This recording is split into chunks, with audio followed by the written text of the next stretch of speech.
है कि कोई एक इंडक्टर जो है वो कितना रेसिस्टेंस ऑफर कर रहा है। इंडक्टर जो रेसिस्टेंस ऑफर करता है उसको हम बोलते हैं इंडक्टिव रिएक्टेंस। तो रिएक्टेंस की यूनिट भी ओम ही रहेगी, क्योंकि ये भी क्या है, ये भी रेसिस्टेंस ही है। अच्छा, अब मैं इसमें ज़रा आगे चलता हूँ। तो अब हम ये देखेंगे कि हमने यहाँ पर ये कहा था कि एक्सेल की वैल्यू क्या होती है।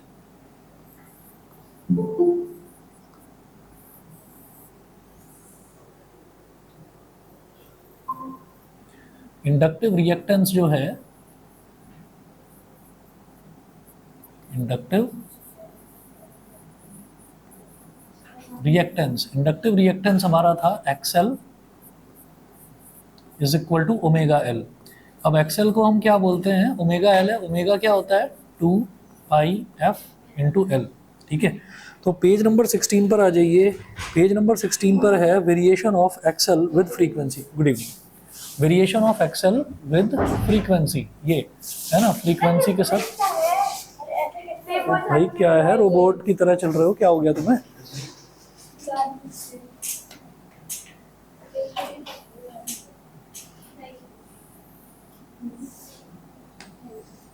अब यहाँ पर हम एक्स एक्सिस पर तो ले लेंगे फ्रीक्वेंसी, तो फ्रीक्वेंसी ले ली एक्स एक्सिस पर, और वाई एक्सिस पर हमने ले लिया inductive reactance XL.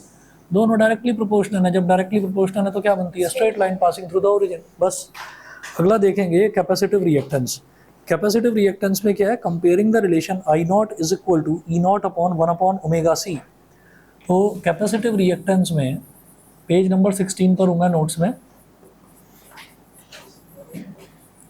Capacitive reactance में ये होता है कि कोई भी कैपेसिटर जो है वो कितना रेसिस्टेंस ऑफर कर रहा है। तो कैपेसिटर का, इंडक्टर का, रेसिस्टेंस का, या कोई भी इलेक्ट्रॉनिक डिवाइस हो उसका कुछ ना कुछ हल्का फुल्का रेसिस्टेंस जरूर होता है। तो उसका जो रेसिस्टेंस होता है उसी को हम रिएक्टेंस बोल देते हैं।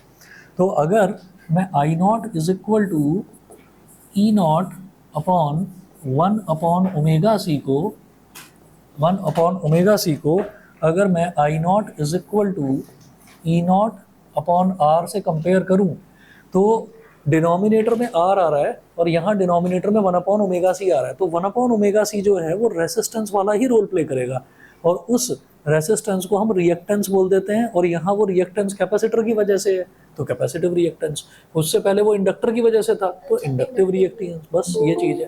ठीक है, तो अब इसमें आप देखिएगा कि इसमें मैं नेक्स्ट ये करने वाला हूँ कि जो एक्स सी है, एक्स सी को हम बोलेंगे 1/ओमेगा सी, 1/ओमेगा सी। अब ओमेगा क्या है यहाँ पर, ओमेगा है 2πf, ओमेगा है 2πf, तो 2πfc हो गया। तो यहाँ से हमने ये देख लिया कि X C is inversely proportional to frequency. तो ये फ्रीक्वेंसी के इनवर्सली प्रोपोर्शनल है।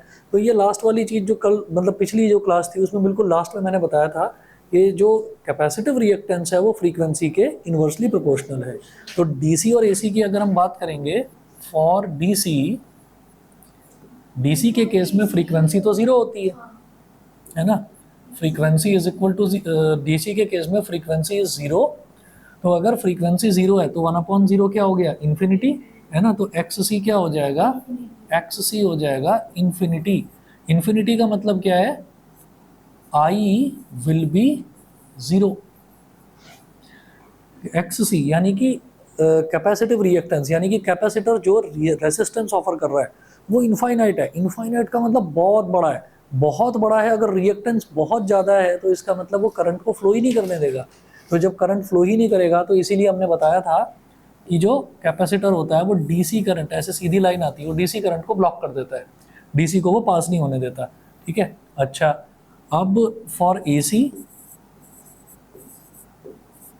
For AC F is equal to 50 hertz, F is equal to 50 hertz. तो 50 हर्ट्ज भाई बहुत ज़्यादा फ्रीक्वेंसी होती है ना।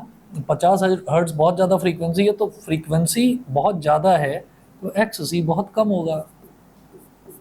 एक्स सी कितना हो जाएगा, 1/50 अगर मैं देख लूँ तो एक्स सी इज 0.02 इस ऑर्डर का रहेगा, 0.02 के ऑर्डर का रहेगा। हालांकि उसमें ये भी मल्टीप्लाई हो रहा है, 2π है और c है वो भी डिवाइड हो रहा है, तो वो उसको और छोटा कर देगा। मतलब फ्रीक्वेंसी बहुत ज़्यादा है तो एक्स सी बहुत कम है। ठीक है, तो आई will B large, current large होगा तो करंट फ्लो करेगा बड़े आराम से, समझ गए? ठीक है, एसी दोबारा से समझिए भाई, फ्रीक्वेंसी बहुत लार्ज होती है, जब फ्रीक्वेंसी बहुत लार्ज है तो रिएक्टेंस बहुत कम हो जाएगा, और जब रिएक्टेंस कम है यानी कि रेसिस्टेंस कम है, जब रेसिस्टेंस कम है तो करंट को कहेगा चल भाई फ्लो, आराम से फ्लो, तो वो फ्लो हो जाता है। इस वजह से कैपेसिटर के थ्रू एक एसी जो है वो फ्लो कर जाता है आसानी से। ठीक है, यही सारी चीज़ें यहाँ पर लिखी हुई हैं। For D C F is equal to zero, therefore X is equal to infinity. Thus, a capacitor allows AC to flow through it easily, but offers infinite resistance to the flow of DC. That is, a capacitor blocks DC. ठीक है, उसके बाद आ जाइए page number 17 पर। अब यहाँ पर IRMS की बात हो रही है, तो ये हम पहले से ही रिलेशन डिराइव कर चुके हैं कि RMS और पीक वैल्यू में रिलेशन ये होता है,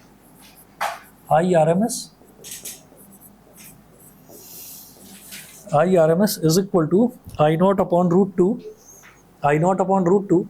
तो आई नॉट को हम क्या लिखेंगे इस केस में? आई नॉट क्या हो जाएगा? E not upon 1 upon omega सी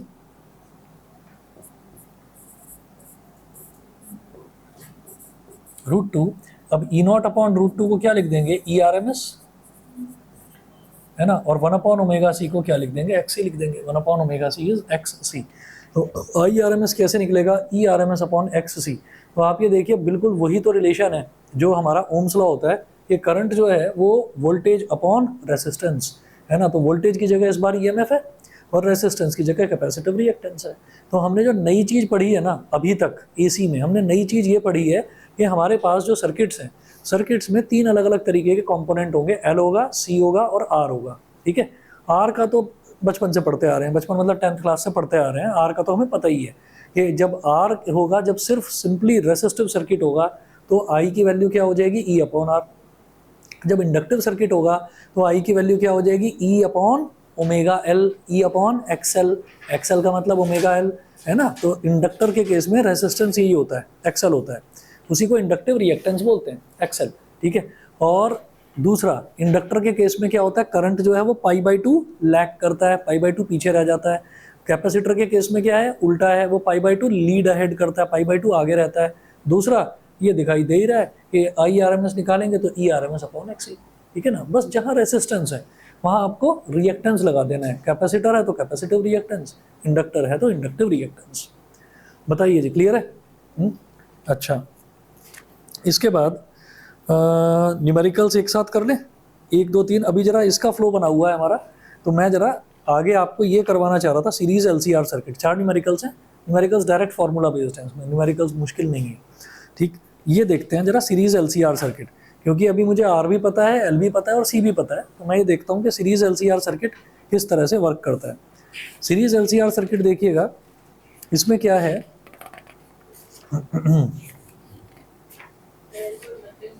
हाँ, L for inductance, C for capacitance, R for resistance.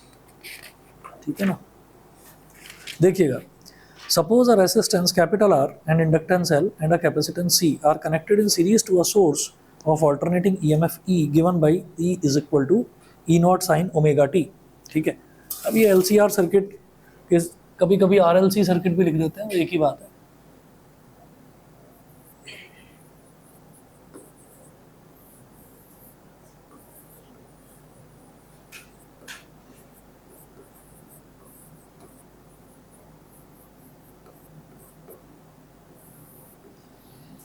हाँ जी, इसमें देखिएगा हमने क्या करा कि ये जो एलसीआर सर्किट है इसमें पहले आर लगाएंगे, फिर एल लगाएंगे, फिर सी लगाएंगे। सर्किट डायग्राम थोड़ा सा मैं बड़ा बनाऊंगा क्योंकि इसमें कुछ समझने वाली चीज़ें हैं, ना समझ में आए तो बता देना।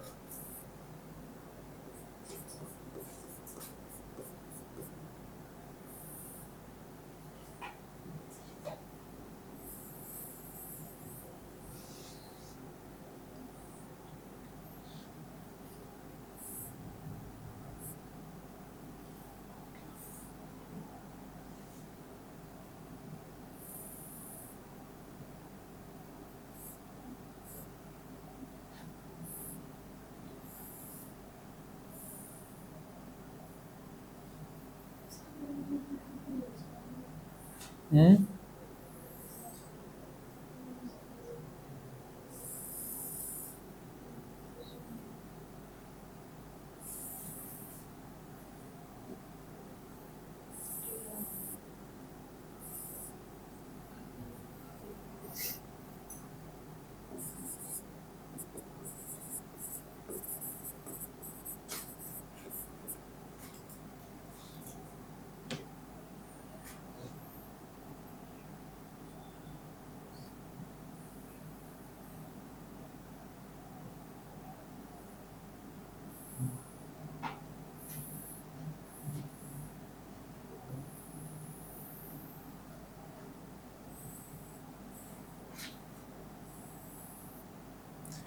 हाँ जी। अब देखिएगा कि ये हमारे पास LCR सर्किट है ना। तो हम ये कह रहे हैं कि सीरीज सर्किट है, और सीरीज सर्किट में कोई भी जो डिवाइसेस हैं वो एक के पीछे एक जोड़ी जाती हैं। सीरीज का मतलब ये है। अच्छा, अब ये जो रेसिस्टेंस है, शुरुआत में है रेसिस्टेंस R, यहाँ पर लिख दीजिए R, फिर ये इंडक्टेंस L, और ये कैपेसिटेंस C। हम ये जानते हैं कि सीरीज में करंट तो सेम रहता है, लेकिन वोल्टेज जो है वो डिवाइड हो जाता है। तो करंट तो तीनों में ही आई रहेगा। अगर यहाँ से करंट आई डिलीवर कर रहा है ये वोल्टेज सोर्स, तो सभी में करंट तो आई रहेगा, लेकिन सब में वोल्टेज अलग अलग हो जाएगा। हमने कहा कि इसके अक्रॉस वोल्टेज जो है उसको मैंने वी आर बोल दिया, तो V R will be equal to I R. Resistance के across V R will be equal to I R, V is equal to I R. अच्छा, अब जब इसकी बात करते हैं तो इसके अक्रॉस वोल्टेज वी एल रहेगा, V L will be equal to I XL. भाई एल के केस में जो रेसिस्टेंस है उसी को एक्सएल बोल देते हैं, तो एक्सएल हो गया, एक्सएल यानी कि इंडक्टिव रिएक्टेंस। और इसके केस में क्या हो जाएगा, V C is equal to I X C. ठीक है, तो कैपेसिटर के केस में जो रेसिस्टेंस है उसको हम एक्स सी बोल देते हैं, तो V C is equal to I X C. ठीक है। अच्छा, अब इसके बाद इसके अंदर जो करंट बना रखा है वो किस तरीके से बनाया है वो समझिएगा जरा। हमने ये कहा कि मैं यहाँ पर क्या करना चाहता हूँ, हम हर एक डेरिवेशन में ये देखते आ रहे हैं कि हमारे को ईएमएफ दे रखा होता है, और ईएमएफ की हेल्प से हम करंट निकालते हैं। ठीक है ना। हमने रेसिस्टिव सर्किट में भी यही करा, कैपेसिटिव में भी यही करा, इंडक्टिव में भी यही करा। ईएमएफ लेकर चले थे E not sine omega T, फिर आई निकाला तो आई क्या आया, I not sine omega T plus pi by two capacitor के केस में। I is equal to I not sine omega T minus pi by two, है ना। किस केस में, इंडक्टर के केस में, लैग्स कर रहा था उसमें। तो अब क्या करेंगे, ऐसे लिखेंगे, भाई ये तो है आई, ये तो आई है, और ये है वी आर। ठीक है, ये वी आर है। ऐसा क्यों, जो रेसिस्टेंस होता है ना, रेसिस्टेंस में करंट और वोल्टेज दोनों सेम फेज में होता है, तो दोनों के बीच में कोई एंगल का गैप नहीं होता। ठीक है ना, दोनों के बीच में एंगल का कोई गैप नहीं होता।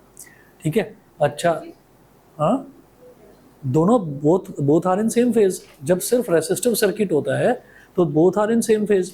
ई इज इक्वल टू क्या था, E not sine omega T, और आई भी क्या था रेसिस्टेंस के केस में, I not sine omega T. इसका मतलब दोनों का एंगल सेम था, यानी कि both are in same phase, यानी कि both are represented by parallel lines. दोनों को पैरेलल लाइन से रिप्रेजेंट कर दिया। उसके बाद आगे देखेंगे, जब मैं इंडक्टर की बात करूंगा तो इंडक्टर में करंट लैग्स बिहाइंड, करंट पीछे रह जाता है पाई बाई टू। ठीक है। अब भाई करंट तो यही है ना पूरे सर्किट में, तो करंट को मैं पीछे तो दिखा नहीं सकता, करंट को तो इसी तरह से दिखाना है, करंट को तो मेरे को ऐसे ही दिखाना है। लेकिन जो वोल्टेज है, वोल्टेज को ऐसे दिखा दो VL, और यहाँ 90 डिग्री दिखा दो। इससे क्या समझ में आ रहा है, वोल्टेज आगे है, करंट पीछे, current lags behind by pi by two. इस वजह से मैंने इसको इस तरीके से बनाया। अब कैपेसिटर के केस में क्या है कि current Leeds ahead, current Leeds ahead, तो करंट तो इसी तरीके से फ्लो करेगा, तो करंट को तो मुझे हॉरिजॉन्टल लाइन से ही दिखाना है। तो करंट को तो ऐसे दिखा रहा हूँ अब मैं, ये तो आई हो गया, लीक, हाँ, लैग कर रहा है, पीछे है ना। अच्छा, इसमें क्या करेगा, इसमें लीड अहेड, आगे रहेगा। तो करंट वोल्टेज से आगे रहेगा, तो वोल्टेज पीछे दिखा दो फिर। करंट क्योंकि मुझे हॉरिजॉन्टली दिखाना है, तो करंट लीड करेगा तो वोल्टेज को पीछे दिखा दो, और ऑटोमेटिकली करंट लीड कर जाएगा पाई बाई टू। तो करंट पाई बाई टू यहाँ पर आगे है, यहाँ करंट वोल्टेज से पाई बाई टू पीछे है। तो ये डायग्राम समझ में आ गया सभी को, ठीक है भाई। अच्छा, अब आगे चलते हैं। वोल्टेज ज़्यादा था इसमें, सेकंड वाले में वो इस तरीके का इसलिए नहीं बनाया क्योंकि मेरे को करंट को हॉरिजॉन्टली दिखाना है, सीरीज सर्किट है ना, तो हम ये नहीं कह सकते कि अब करंट ऐसे चला जाएगा, अब करंट ऐसे चला जाएगा, तो current remain same in series circuit. तो इसलिए करंट यहाँ पर ऐसे दिखाया तो भाई यहाँ पर भी हॉरिजॉन्टल, यहाँ पर भी हॉरिजॉन्टली दिखाना है। तो हम फिर किसको चेंज कर सकते हैं, वोल्टेज को चेंज कर सकते हैं। वोल्टेज को हमने कहा कि अच्छा 90 डिग्री आगे बना दो वोल्टेज को, तो करंट ऑटोमेटिकली वोल्टेज से 90 डिग्री पीछे हो गया। यहाँ पर करंट ऐसे है तो वोल्टेज को पीछे बना दो, वोल्टेज पीछे बना दिया तो करंट ऑटोमेटिकली आगे हो गया, ऐसे करा है। ठीक है, आगे देखें, let I be the current in the series circuit at any instant then V R is equal to I R. आगे थ्योरेटिकल पोर्शन है पेज नंबर 18 पर, ये मैं जरा सिर्फ पढ़ रहा हूँ, जो मैथमेटिकल पोर्शन है वो थोड़ा सा मैं करके बताऊंगा। क्या चीज़, ये जो मैं आगे लिख रहा हूँ, हाँ हाँ हाँ, एक एक लाइन लिख देना आप, पूरा पूरा चाहे मत एक्सप्लेन करना। आप देखो इसमें रटने वाला कुछ भी नहीं है।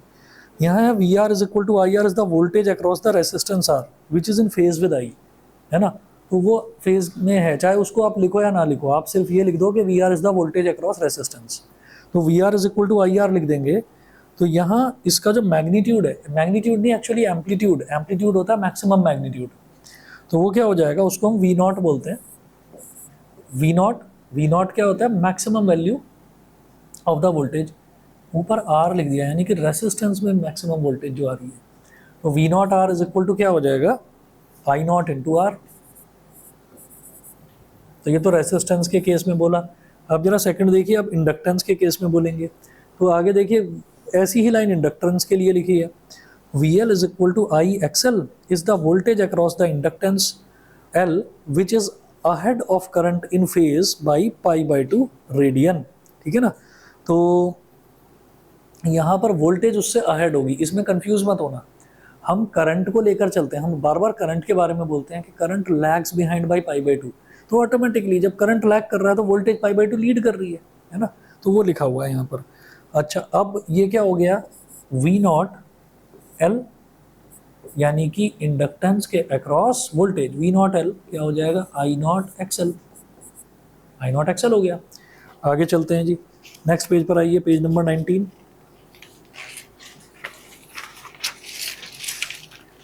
VC is equal to IXC is the voltage across the capacitance, तो V naught C is equal to I naught XC,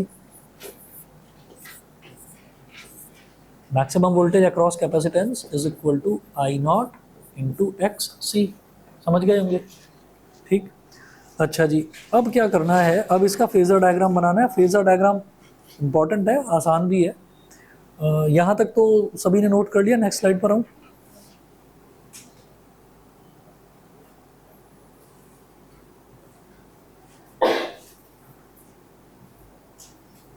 हो गया, हाँ। अब देखिएगा,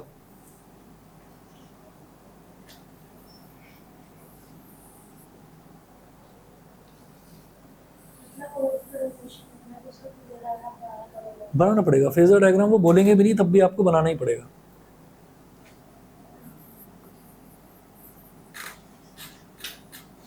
अब फेजर डायग्राम इसमें दो टाइप के होंगे, मतलब मैं दो अलग अलग केसेस लूँगा और वो कैसे हैं वो एक समझ में आ गया, दूसरा अपने आप ही आ जाएगा समझ में। देखिएगा कैसे, एक्स एक्सेस और वाई एक्सेस दोनों बनानी है।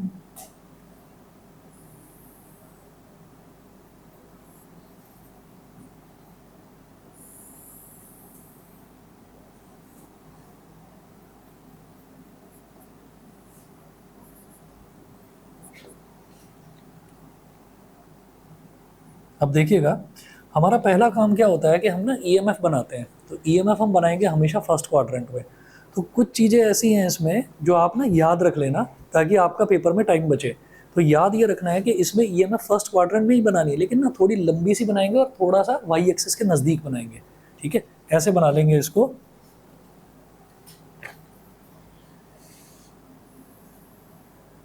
थोड़ा ऐसे बना लीजिएगा।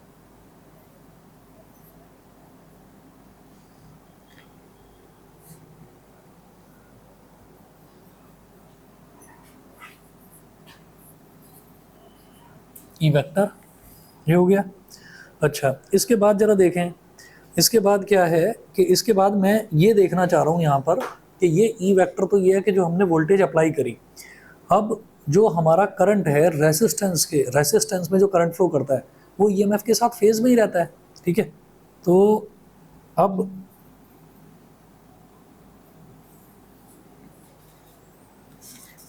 जो ये ईएमएफ है, अब यही ईएमएफ यहाँ पर यही ईएमएफ थोड़ी रहेगी। अब तो कंपोनेंट्स आ गए ना अलग अलग, तो अलग अलग जब कंपोनेंट्स आ गए तो अब वोल्टेज जो है वो बटेगी, अब वोल्टेज बटेगी।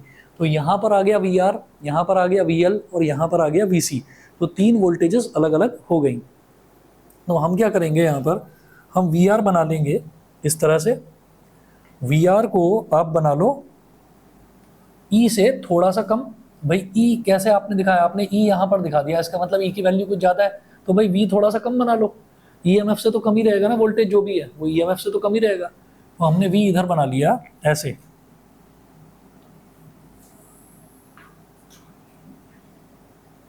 ऐसे बना लिया। इसको मैं बोलूँगा VR, वोल्टेज अक्रॉस रेसिस्टेंस, ठीक है। VR वेक्टर, वेक्टर क्यों, क्योंकि मैं फेजर डायग्राम में जब भी इन चीज़ों को दिखाता हूँ ना, तो बेसिकली हम इनको सबको वेक्टोरिकली रिप्रेजेंट कर रहे हैं। तो VR वेक्टर हो गया। वोल्टेज VR और I दोनों सेम फेज में हैं, तो जहां VR बना है उसी से थोड़ा सा कम करके I बना लो, क्योंकि दोनों सेम फेज में हैं। VR और I दोनों सेम फेज में है, तो यहीं पर आप I बना लो, ठीक है जी। ये I हो गया। आगे चलते हैं, फिर से देखो सर्किट डायग्राम। VR ऐसे है और VR इस तरह से जा रहा है ऐसे, और VL कैसे जा रहा है, परपेंडिकुलरली जा रहा है, यानी कि VL जो है वो VR से 90 डिग्री आगे, VL VR से 90 डिग्री आगे। अब मैं ना 2 केसेस देखूंगा। देखो यहाँ पर हमारे पास ऐसा होता है कि हमें ये देखना होता है कि भाई ये जो VL है, यानी कि voltage across this, VL VC से ज़्यादा है या VC से कम है, ये देखना होता है। तो अब जो मैं पहला केस देख रहा हूँ, यहाँ पर हम ये कहेंगे VL is greater then VC, ठीक है। और ज़रा आ जाइए इस पर, ये जो VR है, VR से VL जो है वो 90 डिग्री आगे है ना।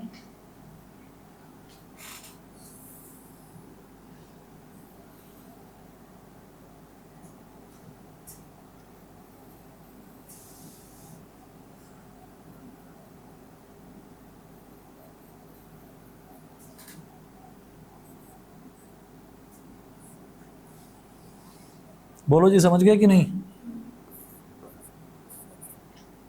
VR और VL के बीच में 90 डिग्री का एंगल है, ये बना दिया ऐसे, ठीक। एक एक चीज देखते जाना, कहीं कंफ्यूज मत होना। दोबारा से देख लो, E यहाँ पर बनाया। EMF बहुत बड़ी वोल्टेज होती है, पूरे सर्किट की वोल्टेज होती है। अब बहुत सारे उसके अंदर कंपोनेंट जुड़े हुए हैं, तो सबको वो वोल्टेज डिस्ट्रीब्यूट करता चला जाएगा। तो उसने रेसिस्टेंस को वोल्टेज दी, वो क्या हो गई, VR हो गई, ठीक है। तो वो ऑब्वियसली EMF से थोड़ी सी कम होगी, तो कम होगी, मैंने यहाँ बना लिया, ठीक है। अब उसके बाद हमने कहा कि जो VL है, यानी कि वोल्टेज अक्रॉस इंडक्टेंस, वो VR से 90 डिग्री आगे है ना। VR ऐसे है लेकिन VL 90 डिग्री आगे है, ठीक है। अच्छा, VR ऐसे है लेकिन VC 90 डिग्री पीछे है ना। तो उसको 90 डिग्री पीछे बनाओ, उसको ऐसे बना लो, VR से 90 डिग्री पीछे,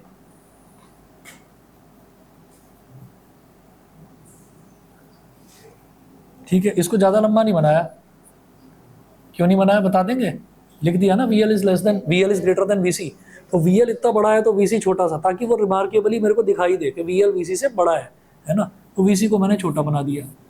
अब भाई हमारे पास ना 3 वेक्टर्स हैं, एक्चुअली 3 हैं जिनको मेरे को एड अप करना है, ठीक। हम ये जानते हैं कि ये जो वोल्टेज है, ये वोल्टेजेस डिस्ट्रीब्यूट हुई है, VR VL VC, तीनों को अगर मैं एड अप कर दूं तो EMF के इक्वल हो जाएगा, ठीक है। और इस बार एडिशन ऐसे ही नहीं होना कि जैसे हम DC में कर देते थे एडिशन, इस बार वेक्टर एडिशन होना है। तो वेक्टर एडिशन होता है तो 3 वेक्टर्स हैं, तो पहले 2 वेक्टर्स को ऐड करो और फिर 2 वेक्टर्स के रिजल्टेंट से तीसरे वेक्टर को ऐड करो। अब वेक्टर का एडिशन देखो यहाँ कितना आसान है, ऐसा मुश्किल नहीं है जैसा आपने 11th में करा था। भाई देखिए, VL और VC दोनों अपोजिटली डायरेक्टेड हैं, पहले तो इन्हें ही ऐड कर लो। तो जब अपोजिटली डायरेक्टेड होते हैं तो वो एडिशन के नाम पर सब्ट्रैक्शन होता है बेसिकली, ठीक है। तो वो क्या हो जाएगा कि VL इतना है, VC इतना है, तो VL में से VC सब्ट्रैक्ट करना है, तो VL में से जब VC सब्ट्रैक्ट करेंगे तो ये इतना रह जाएगा बस। और ये जो आपने एरो लगाया है, यहाँ लिख दो VL vector minus VC vector. VL और VC हो गया। मुझे किस किस का वेक्टर एडिशन करना था, VR का, VL का, VC का, VL और VC का हो गया। अब वी एल माइनस वी सी का जो रिजल्टेंट है उसका वी आर के साथ में करना है। हो गया काम। कैसे करेंगे? आप पैरेललोग्राम ऑफ वेक्टर एडिशन याद होगा, एक वेक्टर वी आर वेक्टर है, यहाँ से एक पैरेलल लाइन ड्रॉ करें, एक vector V L minus V C है, यहाँ से एक पैरेलल लाइन ड्रॉ करें। ये दोनों के दोनों actually E M F E के ही इक्वल आएंगे, है ना। आप पेन पेपर पर जरा ढंग से कर लेना, मैं उतना सटीक नहीं बना पाया। वी आर से वी एल माइनस वी सी के पैरेलल एक लाइन और वी एल माइनस वी सी से वी आर के पैरेलल एक लाइन। तो अल्टीमेटली मुझे क्या दिखाई दे गया कि वी एल वी सी का एडिशन ये, वी एल वी सी के एडिशन और वी आर का एडिशन ये, तो ई एम एफ के इक्वल आ रहा है, बन तो गया नेट रिजल्टेंट। तीनों वेक्टर्स का सम आ गया ई एम एफ के बराबर। ये फेजर डायग्राम है, खत्म काम। ठीक है ना। सर्किट डायग्राम आपने बनाया, सर्किट डायग्राम के बाद आप इस तरह से फेजर डायग्राम बनाएंगे। ये V L is greater than V C वाला केस था, अभी V L is less than V C वाला भी बना दूंगा, और वो आप खुद भी बना सकते हो। उसमें क्या करना है, उसमें वी एल को छोटा बना देना, वी सी को लंबा बना देना, तो उनका जो एडिशन है इस बार यहाँ पर हो जाएगा, इस तरफ हो जाएगा। हाँ, V C minus V L हो जाएगा, बिल्कुल सही। ठीक है ना। तो वो भी डायग्राम अगले पेज पर दे रखा है, चाहे तो खुद बनाकर देख लेना उसको, जैसा आपको ठीक लगे। ठीक है। अच्छा, इसके बाद जो है, इसके बाद वाला जो मैं आपको करवाने वाला हूँ, ऑनलाइन वाले बच्चे बता दें भाई इतना ठीक है कि नहीं। सानवी, वैष्णवी, वंशिका, आयुष, क्लियर है?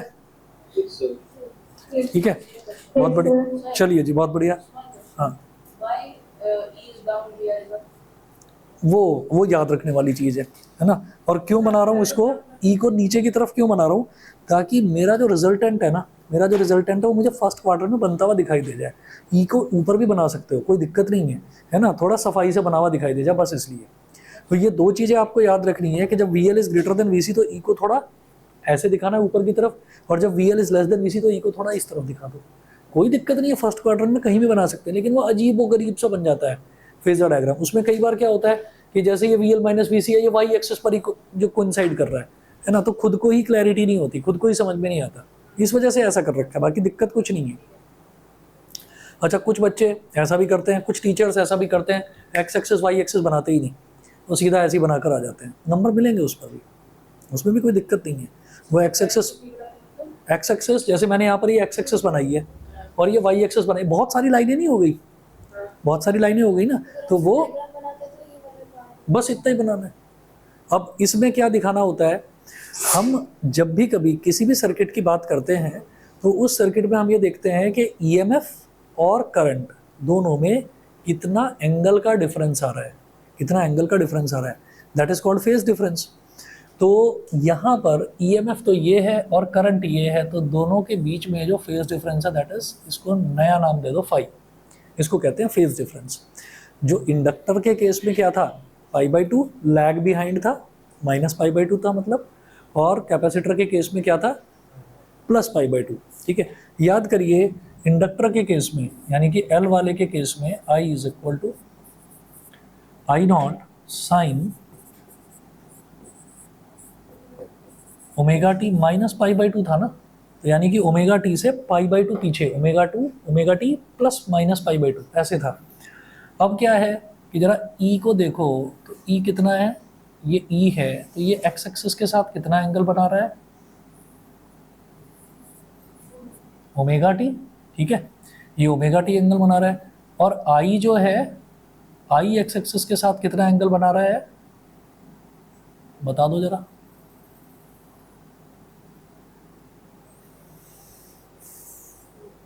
बोलो भाई, I x एक्सिस के साथ कितना एंगल बना रहा है, अरे यार 90 कहाँ से आ गया, अरे E जो है, E x एक्सिस के साथ कितना एंगल बना रहा है, ओमेगा टी, क्योंकि मैंने शुरू में ही क्या लिया, यस, बस ओमेगा टी, यहाँ से लेकर यहाँ तक वाला पूरा एंगल कितना है, ओमेगा टी। ये कितना है, I कितना है, I और E के बीच में एंगल फाई, तो I कितना एंगल बना रहा है, पूरा ओमेगा टी, और इतना सा फाई है, तो पूरे में से इतना सा सब्ट्रैक्ट कर दो, ओमेगा टी माइनस फाई हो गया, है ना। तो इस केस में हमारे पास बनेगा I is equal to I0 sine omega T minus phi, I0 sine omega T minus phi. ठीक है, अच्छा जी, अब जरा कुछ ना टर्म्स इसकी समझते हैं, 1 मिनट दो मेरे को बस। यहाँ तक जो समझाया ये समझ गए? इसको जरा होल्ड करके रखना, कुछ निकलना नहीं चाहिए दिमाग से, अभी आ रहा हूँ।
लेकिन पल्लवी मैम की जो इंग्लिश है वो रटी का टाइम लगी है। हाँ, she speaks robotic English.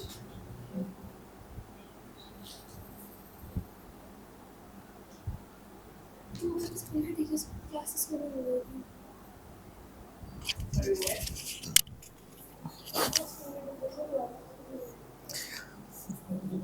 अच्छा जी, अब जरा देखिएगा, अब यही वाला जो डायग्राम है इसमें अगर मैं पाइथागोरस थ्योरम लगा दूं तो ई नॉट स्क्वायर कितना आ जाएगा?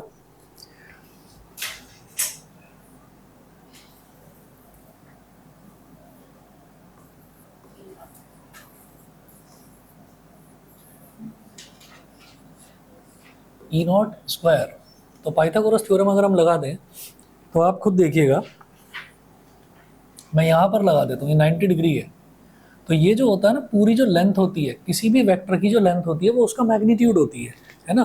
तो ये तो ई नॉट हो गया हाइपोटेन्यूस, ठीक है, और ये हो गया बेस। बेस क्या है? वी आर, और परपेंडिकुलर क्या है? V L minus V C, है ना, V L minus V C. तो इसका मैग्नीट्यूड क्या हो जाएगा? V naught L minus V naught C, है ना, वो उसका मैग्नीट्यूड हो जाएगा। तो हमने ये लिखा E naught square is equal to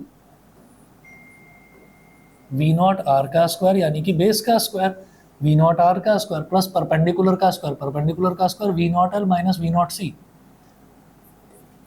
तो V naught L minus V naught C का होल स्क्वायर, ठीक। E naught square, V not R कितना है? अभी अभी 3 पॉइंट्स लिखवाए थे यहाँ पर, ये देखिएगा, ये क्या था? I not R, V naught L क्या था? I naught XL, V naught C क्या था? आई नॉट एक्स सी, ठीक है। ये सारी वैल्यूज एज इट इज यहाँ पर डाल दीजिए, तो ये क्या हो गया? आई नॉट आर का square plus I naught XL minus I naught X C का square, E naught square is equal to I naught square ले लो कॉमन, तो ये क्या हो जाएगा? आर स्क्वायर प्लस इधर क्या बचेगा? देखिए आई नॉट इधर से भी निकाला, आई नॉट इधर से भी निकाला, स्क्वायर के अंदर ही आई नॉट कॉमन ले लिया, फिर उसको बाहर लेंगे तो आई नॉट स्क्वायर आ जाएगा, तो ये बच जाएगा एक्सएल माइनस एक्सी का होल स्क्वायर। यहाँ तक बताइए, यहाँ तक समझ गए? एक्सएल माइनस एक्सी का होल स्क्वायर, ये हो गया। अब यहाँ से मुझे आई नॉट निकालना है, तो आई नॉट क्या हो जाएगा? I not is equal to E not upon पूरा का पूरा टर्म ये, और वो भी अंडर रूट में चला जाएगा, R square plus XL minus XC का होल स्क्वायर। तो अब जो ये मैं बात कर रहा हूँ, ये किसकी बात कर रहा हूँ? ये मैं सीरीज एलसीआर सर्किट की बात कर रहा हूँ। तो जब सीरीज एलसीआर सर्किट में ये करंट हो गया, ये ईएमएफ का मैग्नीट्यूड हो गया, तो ये क्या होना चाहिए? रेसिस्टेंस। तो ये पूरे एलसीआर सर्किट का रेसिस्टेंस है। इसके लिए भी एक नया टर्म है, क्या? इम्पीडेंस, इसको बोलते हैं इम्पीडेंस। तो हमने रेसिस्टेंस के 3 अलग अलग शब्द देख लिए। एक देखा इंडक्टिव रिएक्टेंस, जो इंडक्टर के केस में रेसिस्टेंस होता है। एक देखा कैपेसिटिव रिएक्टेंस, जो कैपेसिटर के केस का रेसिस्टेंस होता है। और अब पूरे एलसीआर सर्किट का जो रेसिस्टेंस होता है दैट इज कॉल्ड इम्पीडेंस। तो इम्पीडेंस है तो ऑटोमेटिकली, क्योंकि जब मैं बोल रहा हूँ रेसिस्टेंस है, इसकी भी यूनिट ओम ही होगी, है ना। इसको जेड से रिप्रेजेंट करते हैं clearly. Under root R square plus XL minus XC का whole square is the effective resistance of the series LCR circuit which is called its impedance. It is denoted by Z and its SI unit is ohm. तो z is equal to under root R square plus XL minus XC का whole square, R square plus XL minus XC का whole square. ठीक है, अच्छा जी, अब इसमें भी ना मैं एक चीज़ और देखूंगा अभी। जैसे ये तो z हो गया, अब हमने कहा कि इसकी ना वैल्यूज़ भी डाल दो भाई, तो वैल्यूज़ इस तरह से डालेंगे, मतलब एक्सएल और एक्सी की। तो z is equal to under root R square plus XL की जगह लिखेंगे ओमेगा एल और एक्सी की जगह लिखेंगे 1/ओमेगा सी और इसका होल स्क्वायर। ऐसे हो गया। फिर कहा जा रहा है कि the relationship between R XL XC and Z is shown by the right triangle O A P called impedance triangle. तो हम इसको एक इम्पीडेंस ट्राइंगल के तौर पर भी दिखा सकते हैं। कैसे? ये z जो है, ऐसे ही मैं एक ट्राइंगल बना रहा हूँ, इसका इस फेजर डायग्राम से कोई लेना देना नहीं है, ऐसे ही ट्राइंगल बना रहे हैं। देखिए, अगर मान लीजिए स्क्वायरिंग कर दें दोनों तरफ, तो क्या हो जाएगा? Z square is equal to R square plus XL minus XC का होल स्क्वायर। हाइपोटेन्यूज का square is equal to base का स्क्वायर प्लस परपेंडिकुलर का स्क्वायर। कुछ वैसा ही नहीं हो गया? जैसे एक राइट ट्राइंगल बना सकते हैं इसका, ये जेड का स्क्वायर यानी कि हाइपोटेन्यूज का स्क्वायर बेस का स्क्वायर प्लस परपेंडिकुलर के स्क्वायर के इक्वल हो जाएगा। तो एक राइट ट्राइंगल बना रहे हैं यहाँ पर। ये तो आर बेस हो गया और परपेंडिकुलर में क्या ले लिया? XL minus XC. ठीक है, और 90 डिग्री। अब ये क्या बन गया? ये जेड बन गया। ठीक है, अब आप ये कहेंगे कि ऐसे ही बना लिया। ऐसे ही नहीं बनाया, फर्जी नहीं है। ठीक है फर्जी नहीं है, इसमें भी कुछ है लॉजिक। कैसे भाई? वी एल माइनस वी सी ये है ना, तो वी एल माइनस वी सी जिस तरफ है, वी इज इक्वल टू क्या होता है? आई आर होता है। तो वी और आर दोनों डायरेक्टली प्रोपोर्शनल है। तो अगर मैं वी एल माइनस वी सी ले रहा हूँ, तो भाई इसका रिएक्टेंस एक्सएल, इसका रिएक्टेंस एक्सी, तो एक्सएल माइनस एक्सी इस तरह से हो गया, एक्सएल माइनस एक्सी यहाँ हो गया। वी आर इस तरफ है तो आर यहाँ हो गया। तो एक्चुअली मैंने यही ट्राइंगल बाहर निकाल लिया। समझ गए भाई? ये वी आर है, तो V R is equal to I not R. तो वी आर जो है वो आर के डायरेक्टली प्रोपोर्शनल है, तो आर इसी तरफ होगा और वी एल माइनस वी सी यानी कि एक्सएल माइनस एक्सी इसी तरफ होगा, दोनों के बीच में 90 डिग्री। और जो ई है, ई यानी कि पूरा सर्किट का ईएमएफ, तो पूरे सर्किट का इम्पीडेंस जेड है ना, तो पूरे सर्किट का इम्पीडेंस लिख दो यहाँ। मतलब हमने वोल्टेजेस की जगह इम्पीडेंस बना दिया, बन गया ट्राइंगल। तो भाई जब ये एंगल फाई बना हुआ है, तो यहाँ भी बना लो फाई, यहाँ भी बना लो फाई। समझ गया मेरी बात? ठीक है, क्लियर है? अच्छा जी, इसके बाद जरा देखिएगा, एक्चुअली क्या है कि ये जो हम सीरीज एलसीआर सर्किट पढ़ रहे हैं ना, इसी के बाद आपके ना 2 टॉपिक्स हैं जो इसी के साथ रिलेटेड है। तो आज की क्लास जरा ध्यान से समझ लेना। जो वीडियो है, वीडियो भी सेव करके रखना, ज़रूरत पड़ेगी बार बार रिवाइज करने की। तो इसके बाद में हम एक टॉपिक देखेंगे रेजोनेंस। तो रेजोनेंस भी इसी से रिलेटेड है, रेजोनेंट फ्रीक्वेंसी वो भी इसी से रिलेटेड है। और उसके बाद क्यू फैक्टर, ठीक है, शार्पनेस या क्यू फैक्टर, वो भी इसी से रिलेटेड है। ठीक है, तो सारी चीज़ें इसी से रिलेटेड है, सीरीज एलसीआर से। अच्छा जी, तो ये क्या हो गया? ये फाई हो गया। tan phi is equal to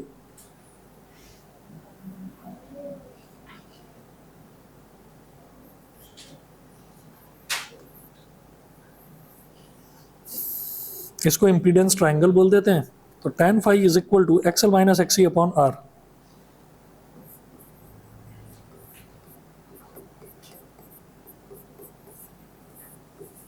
XL minus XC upon R. अच्छा, cos phi is equal to R upon Z.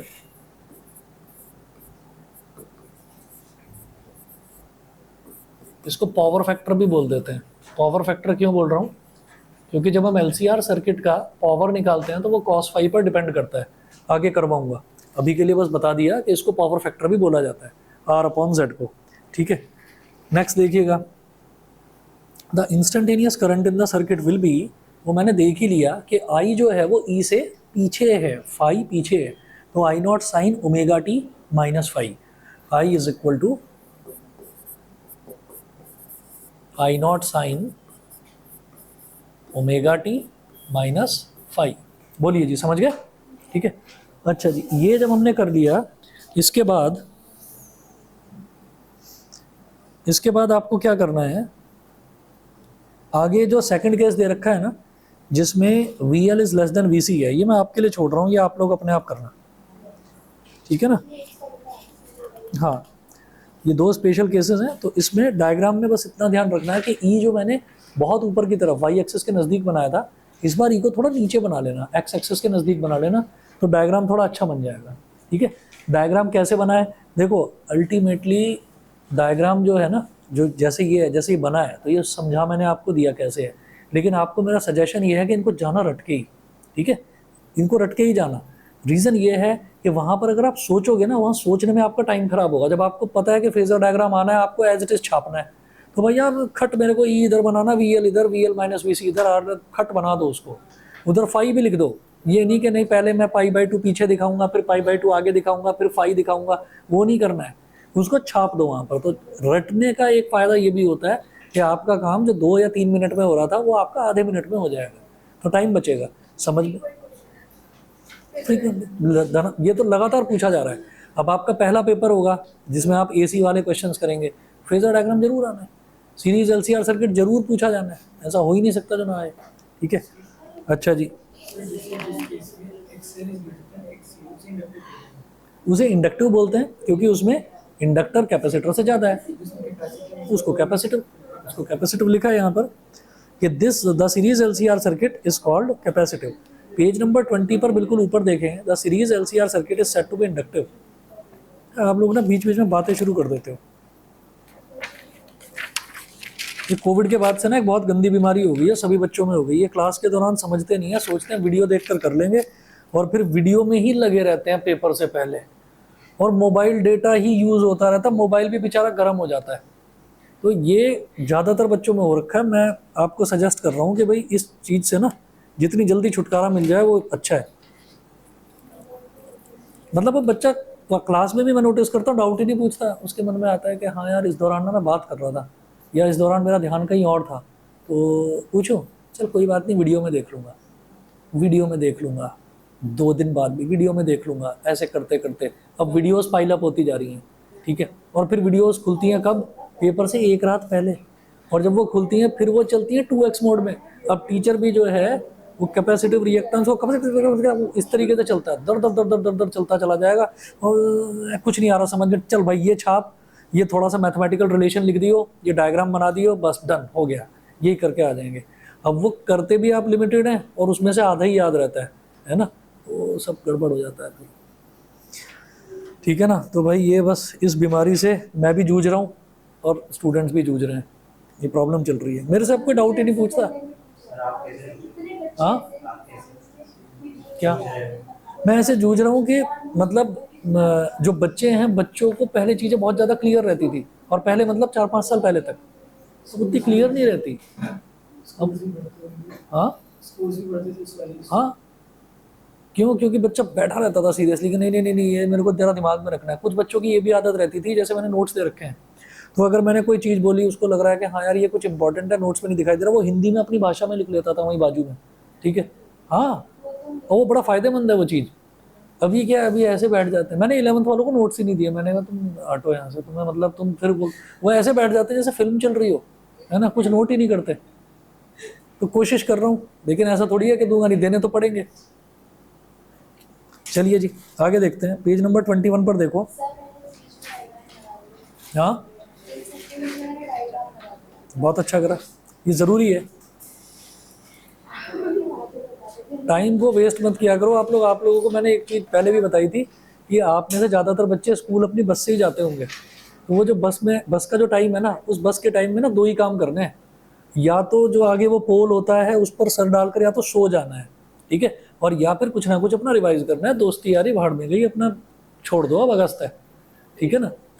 1 घंटा वेस्ट होता है, 1 घंटा आना 1 घंटा जाना, ये वेस्ट होता है, ठीक है ना। और ये जो मेरठ रोड है वैसी बदनाम है, यहाँ पर ऐसा जाम लगता है, ऐसा जाम गुड़गांव में ऑफिस आवर्स में नहीं लगता होगा जाम जितना यहाँ लगता है। देख लो, ट्रैफिक की वजह से बच्चे परेशान रहते हैं। तो वो जो टाइम है ना, उस टाइम को यूटिलाइज कर लो। ये जो लगा हुआ है ना, यहाँ पर पैनल लगा हुआ है, जिन्होंने ये पैनल लगाया था, ये मेरे शब्द नहीं है, जिन्होंने पैनल लगाया था उन्होंने बताया था मेरे को ये बात, उन्होंने ये बात मेरे को बताई थी, मेरे को दिमाग में स्ट्राइक कर गई थी। मेरे स्टूडेंट के ही फादर थे जिन्होंने लगाया था, तो वो ये कह रहे थे, वो उनका बेटा भी बैठा हुआ था, वो बेचारा सर झुकाए बैठा हुआ था, ठीक है, क्योंकि उसको ये लग रहा था कि मेरे पापा और सर की कभी मुलाकात हो ही ना, है ना। मुलाकात हो गई तो वो सर झुका के बैठा हुआ था। वो कह रहे थे कि प्रॉब्लम ये है, कह रहे इसके साथ नहीं, इसके दोस्तों के साथ भी, कह रहे आप लोग जो हैं आप एनवायरनमेंट ढूंढते रहते हो कि मेरे को एनवायरनमेंट मिलेगा, पहले मैं अपने रूम में जाऊंगा, जरा रूम को पूरा सेट करूंगा, फिर ना फिर चेयर टेबल पूरा साफ सूफ करूंगा, खाना वाना खाऊंगा, फिर अरे तुम सारा काम करने के चक्कर में यार थक जाते हो, फिर चेयर टेबल पर जाकर तुम सो जाते हो। वो कह रहे तुम एनवायरनमेंट ही बनाने में लगे रह जाते हो, कह रहे तुम्हें उसकी चिंता ही नहीं करनी, कह रहे तुम नहाए धोए भी नहीं हो यार, तुम बैठ जाओ, तुम बैठ जाओ, तुम एनवायरनमेंट की चिंता मत करो कि मैं नहीं, पहले ना मैं जरा बाल अपने थोड़े से सही कर लूँ, पहले थोड़ा सा क्रीम व्रीम लगा लूँ, उसके बाद जरा खुशबू वुशबू आ जाए तब बैठूंगा। कह रहे अरे भाई तुम बैठ जाओ। और उन्होंने ये बोला तुम्हारे पास से बदबू आएगी, अच्छी बात है, कोई तुम्हारे आसपास आएगा नहीं डिस्टर्ब करने, कह रहे तुम अपना बैठ कर बस पढ़ते रहो। तो मुझे बड़ी अच्छी लगी उनकी बात। कह रहे आप एनवायरनमेंट पर ढूंढो, आपको जहाँ मौका मिला वहाँ पढ़ना शुरू करो। नहीं, वो चलो ठीक है, वो तो मैंने मान लिया, उन्होंने एक एग्जाम्पल दिया था कि आपको हर मिनट यूटिलाइज करना है कहीं पर भी, है ना। चलो जी, अब अगला देखते हैं susceptance. The reciprocal of the reactance of N AC circuit is called susceptance. तो है बेटा कौन सा, हाँ ये अपने आप कर लेना ना, XL is equal to X ही है, स्पेशल केस है, स्पेशल केस है ना। सुनो तो सही, एक्सएल अगर एक्सी के इक्वल है तो एक्सएल एक्सी को काट देगा, तो Z is equal to R हो जाएगा, तो it will be purely resistive circuit, है ना। जेड जब हमारा रिएक्टेंस आर के ही इक्वल आ जाएगा तो प्योरली रेसिस्टिव सर्किट है। अगला देखिएगा, नेक्स्ट जो है ससेप्टेंस। चलिए अच्छी बात है। तो ससेप्टेंस कुछ भी नहीं है, जो रिएक्टेंस होता है ना, जैसे रेसिस्टेंस का रेसिप्रोकल क्या होता है, कंडक्टेंस, उसी तरह से रिएक्टेंस का रेसिप्रोकल ससेप्टेंस होता है। उसकी यूनिट भी क्या आती, पर ओम या फिर मोहो, है ना। इसकी भी यूनिट वही है, महो, कुछ भी बोलो इसको। एडमिटेंस क्या, the reciprocal of the impedance. वो जो इम्पीडेंस है ना, इम्पीडेंस क्या जेड है, इम्पीडेंस किस में होता है, सीरीज एलसीआर सर्किट में, उसका रेसिप्रोकल कर दो तो वो आपका एडमिटेंस कहलाता है, वो भी महो है। हाँ इम्पीडेंस, हाँ कुछ नहीं, ये तो बता रखा है बस, ऐसे पेपर में कई बार ना न्यूमेरिकल में आ जाता है एडमिटेंस ये है। अब बच्चा एडमिटेंस ही सोचता रहता है कि एडमिटेंस कुछ नहीं भाई, जो दे रखा है उसको पलट दे बस, 1/2 दे रखा है, पलट दो 2 ओम, तो 2 ओम जेड की वैल्यू हो गई, ये होता है। ठीक है जी, अगला देखेंगे जरा, resonance condition of a series LCR circuit. Resonance condition समझ लीजिए क्या होता है। A series LCR circuit is said to be in the resonance condition when the current through it has its maximum value, as we know that I naught is equal to,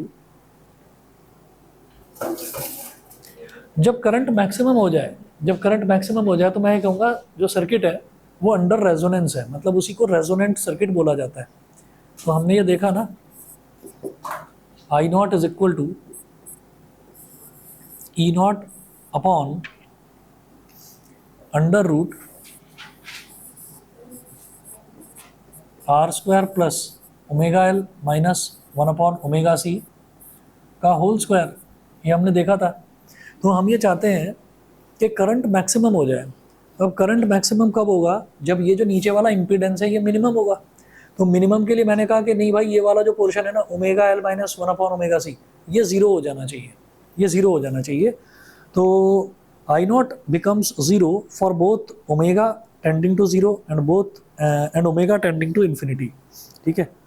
I naught 0 हो जाएगा कब, अगर मैंने इस omega को infinity बोल दिया, अगर मैंने ओमेगा को इन्फिनिटी बोलो या 0 बोलो, चलो अगर मैंने ओमेगा को 0 बोल दिया तो ये तो टर्म 0 हो गया, और ये टर्म क्या हो जाएगा 1/0 विच इज इन्फिनिटी। इन्फिनिटी जो है, इन्फिनिटी का स्क्वायर भी इन्फिनिटी का स्क्वायर जो इन्फिनिटी है that added with R square, ये भी इन्फिनिटी, ठीक है। और एनीथिंग अपॉन इन्फिनिटी इज 0, समझ गए। दोबारा बोलूं, दोबारा समझिए, ओमेगा की वैल्यू 0 ले लो आप, तो ये तो 0 हो गया, इसको तो भूल जाओ। ये क्या हो जाएगा 1/0, 0 into anything is 0, 1/0 is infinity. Infinity का स्क्वायर और भी बड़ा इन्फिनिटी, उस इन्फिनिटी में आर स्क्वायर ऐड कर दो तो इन्फिनिटी में और कुछ जुड़ रहा है तो बहुत बड़ा इन्फिनिटी, उसका स्क्वायर जो है वो भी स्क्वायर रूट, वो भी इन्फिनिटी। अरे सुनो तो सही, और ई नॉट अपॉन इन्फिनिटी मतलब anything upon infinity is zero, तो करंट जीरो हो जाएगा। करंट जीरो थोड़ी चाहिए मुझे तो करंट मैक्सिमम चाहिए। तो करंट मैक्सिमम कब मिलेगा? जब ये पूरा टर्म जीरो हो जाए।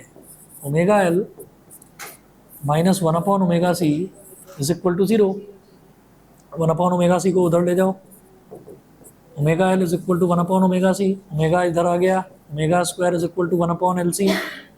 ओमेगा क्या हो गया? One upon under root L C, इसी को रेजोनेंट कंडीशन बोल देते हैं, one upon under root L C. ठीक है। अच्छा इस केस में हम ये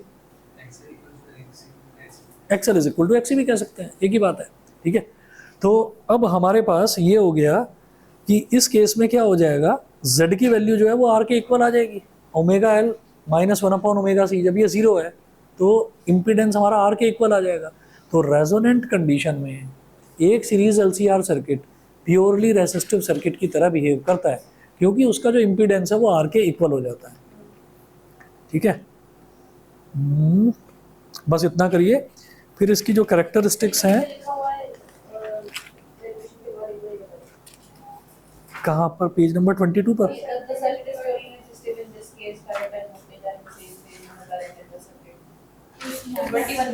हाँ हाँ बता रहा। ठीक है। That is the circuit is purely resistive in this case and current and voltage are in same phase and the current in the circuit is maximum. ठीक है। This condition of LCR circuit is called resonance condition. Same phase का मतलब क्या है? जब purely resistive circuit हो गया तो करंट और वोल्टेज सेम फेज में रहती है। इंडक्टेंस के केस में क्या, पाई बाई टू पीछे, कैपेसिटर के केस में पाई बाई टू आ गया। ये वैसा बन गया। बस बस बस। आगे जो पेज नंबर 22 है, यहाँ से फिर मैं नेक्स्ट क्लास में कराऊंगा। ठीक है। ये पोर्शन करने के बाद, मतलब 26 तक करने के बाद में ना, फिर न्यूमेरिकल्स करेंगे, जो 4-5 पहले छोड़े और जो आगे के न्यूमेरिकल्स हैं। बहुत इंपॉर्टेंट है, न्यूमेरिकल्स बहुत आते हैं इस चैप्टर में। ठीक है। ठीक है। तुम्हें इसके बाद इलेक्ट्रोमैग्नेटिक वेव्स करना है वंशिका, इलेक्ट्रोमैग्नेटिक वेव्स करना है ना इसके बाद में। बहुत छोटा चैप्टर, 2 क्लास में हो जाएगा। ठीक है ना। ये करते ही वो हो जाएगा इलेक्ट्रो। आप इनको साथ साथ रिवाइज करते रहो। ठीक है ना। तुम निकालो टाइम कैसे भी।